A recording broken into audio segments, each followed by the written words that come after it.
Here is a story for Christmas Day, and it's called The Song of the Angel. There was once an angel.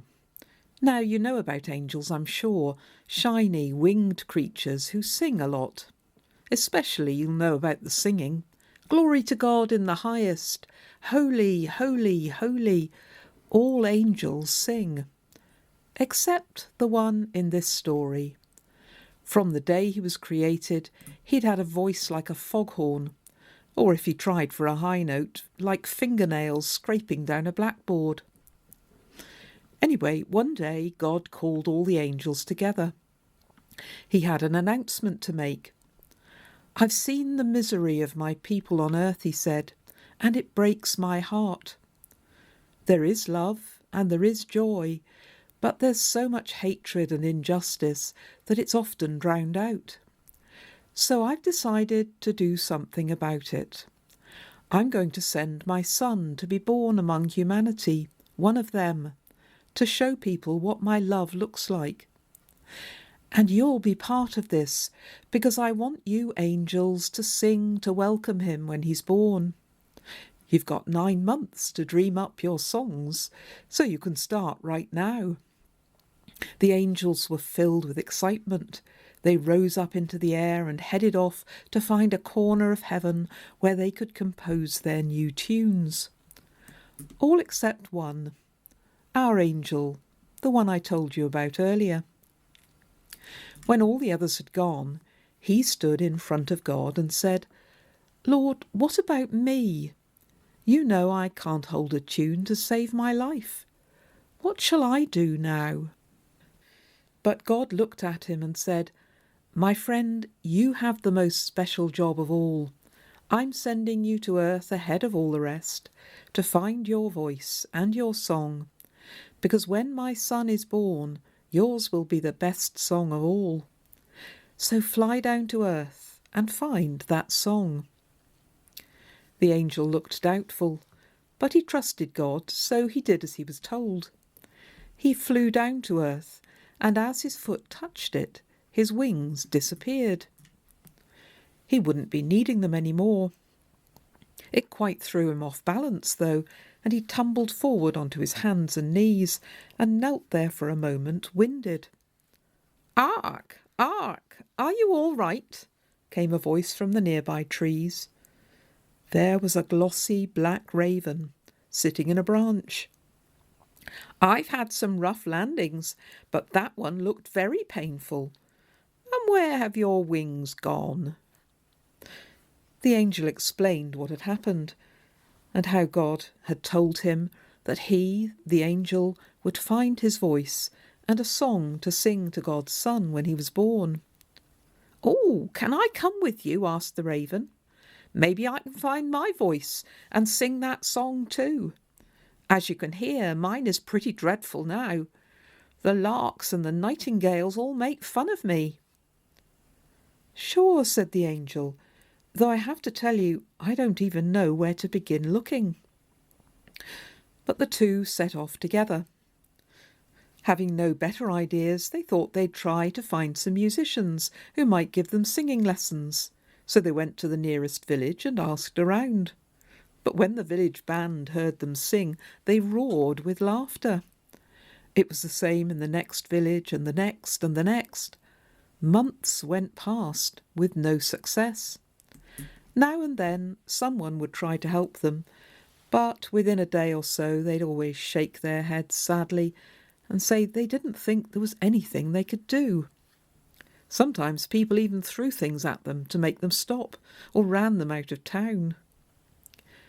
One day the two friends were sitting by the side of the road, feeling very disconsolate.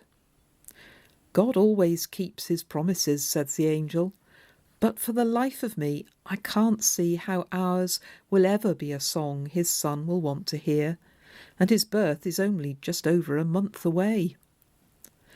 A sad silence fell between them, but it was soon broken by noises even worse than their singing. The sound of an old woman wailing with grief, and a donkey braying feebly, "Ee-aw!" and an angry man shouting, "Get up! get up!" The angel and the raven hurried along the road, and soon they came across the source of the commotion. An old woman kneeling in the dust, her arms around a donkey that was no more than skin and bones, and a man standing over them, a stick in his hand, beating the poor donkey. The angel was having none of this. "Stop that! Don't you dare hit that donkey! What on earth is happening here?" The old woman looked up at him. "When my husband died, I had no money for food, and I foolishly borrowed some from this man. Now he wants 10 times as much back from me, and I can't pay him. So he says he'll take my donkey and put him to work for him for a month in his stone quarry, pulling a cart full of heavy stones to pay the debt. But my poor donkey is so old and frail that I know it will kill him, and he's the only friend I have in the world." The angel thought for a moment. Then he stepped forward, and he said to the man, "Take me instead. I will work in the donkey's place for a month. I'm much stronger than he is." The man looked at the angel, not knowing that he was an angel, of course. He did look strong, glowing with health, in fact. So the man agreed. "And when the debt is paid," said the angel, "you must promise that you won't bother this poor woman and her donkey again." "Of course," said the man. "My word is my bond." So the angel went with him, and straightway started to work in his stone quarry, hauling huge carts piled high with rocks. From dawn till dusk he worked, day after day, week after week, his hands blistered and chapped, until finally the month was up. Then he went to the little stone hut where the owner spent his days supervising his workers, and knocked on its stout door and went in. "I have worked for you in the donkey's place for a whole month, and I hope I've worked well." "Yes, indeed," said the man, getting up from his chair and walking to stand between the angel and the doorway.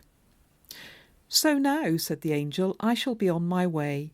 The debt is paid, and you'll leave the woman and her donkey alone, as you promised."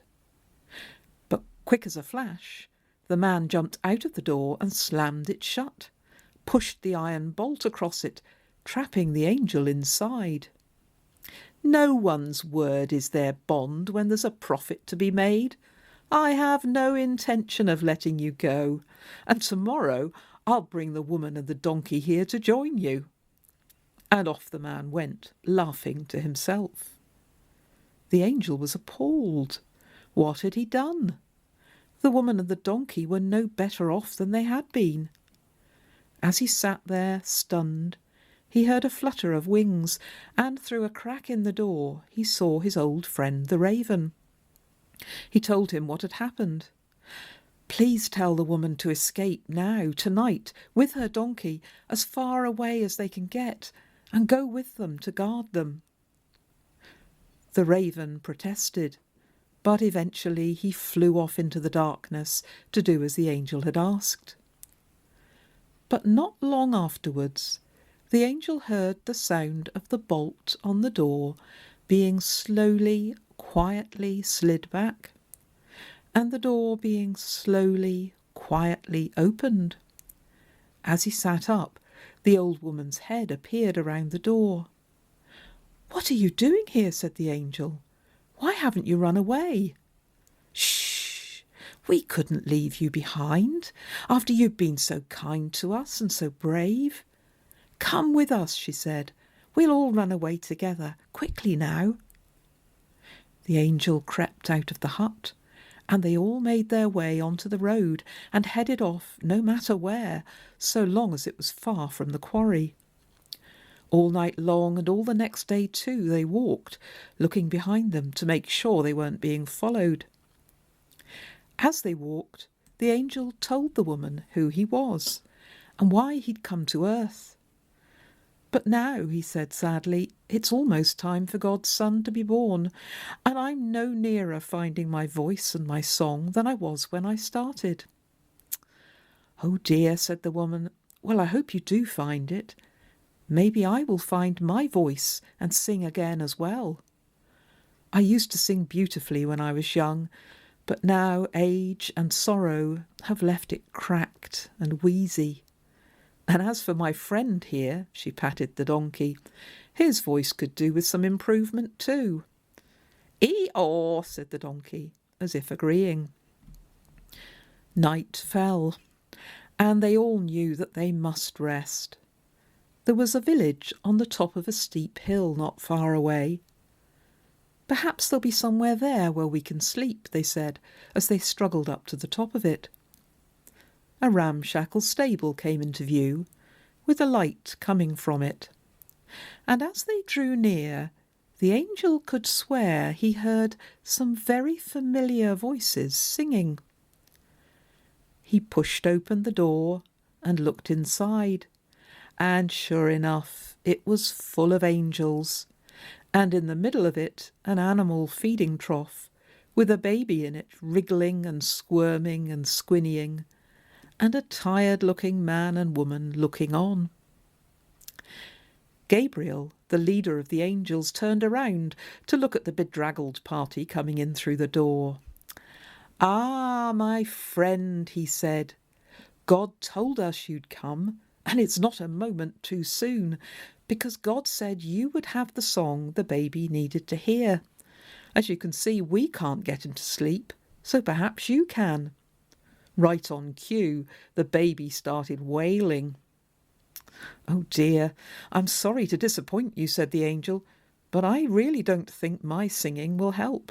It's no better than it ever was, and you know how bad that was. I've found many things here on earth, these friends for a start, who've shown me love and kindness and courage. And he's shown us those things too," said the old woman. But the angel went on, "I haven't found my voice, and I haven't found a song to sing." "Well," said Gabriel, "God said you should sing anyway, so whatever you think you sound like, I think you should too.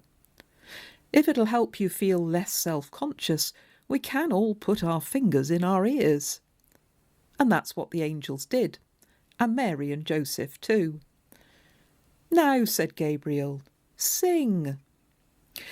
And the angel opened his mouth and started to sing, and the raven and the old woman and the donkey joined in to encourage him. Now at this point you may be expecting me to say that miraculously the raven sounded like a nightingale, the old woman found the voice of her girlhood, the donkey sang like Pavarotti, and the angel sang, well, angelically. But it wasn't like that at all. They sounded just as awful as they ever had done, like 1,000 foghorns and all the fingernails in the world scraping their way down a blackboard. It was the worst singing you've ever heard. But a strange thing happened. The baby stopped crying. Then a huge smile lit up his face. Then he clapped his little hands together in delight. And then, as the song came to an end, he fell fast asleep. The 4 friends were astonished. "What just happened?" said the angel to Gabriel. "I've no idea," said Gabriel quietly, so as not to wake the baby. "But I'm not surprised. God once told me that he doesn't hear as human beings or angels do. He hears what's in people's hearts. The finest song, sung without love, sounds to him, how did he put it? Like a clanging gong or a clashing cymbal. But the song sung by people who live with love sounds like the sweetest music in the world. And I suppose, like father, like son, it's the same with this little one," he said, gesturing towards the baby. "But now our job is done," said Gabriel, "and we must be away back to heaven. Are you coming with us? Wouldn't you like your wings back?" The angel thought for a moment. No, he said, I think I'll stay here with my new friends, and we'll carry on singing our song of love together. And that's what he did. And it's said that he still walks the earth, looking for those who've lost their song, or who think no one would want to hear it, and that he tells them of the love of God, who longs for us all to come to him and sing our songs just as they are. Amen.